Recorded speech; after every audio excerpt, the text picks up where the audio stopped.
நானும் ஒரு சட்டமன்ற உறுப்பினராக இருக்கிறேன். ஒரு சின்ன ஊரில் ஒரு சின்ன தொகுதியில் நான் ஒரு 10 நாளைக்கு முன்னாடியே அந்த சட்டமன்ற உறுப்பினர் பதவியை நான் ராஜினாமா செய்யும் போது எனக்கு அப்பேற்பட்ட ஒரு கஷ்டம்.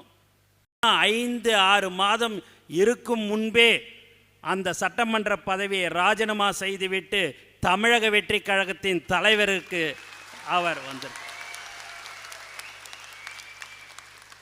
அண்ணா, இன்னைக்கு நான் உங்களுக்கு தெளிவாக சொல்கிறேன்னு, நீங்கள் என்ன சொல்கிறீங்களோ, எங்கள் தலைவர் தளபதி என்ன சொல்கிறாரோ, நீங்கள் என்ன சொல்கிறீர்களோ அதுபடி நாங்கள் எல்லோரும் செயல்படுவோம்.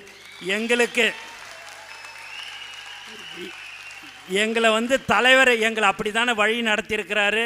ஒருத்தவங்க யார் நம்பி வராங்களோ கடைசி வரைக்கும் கைவிட மாட்டோம் என்பதை தெளிவாக சொல்கிறேன்.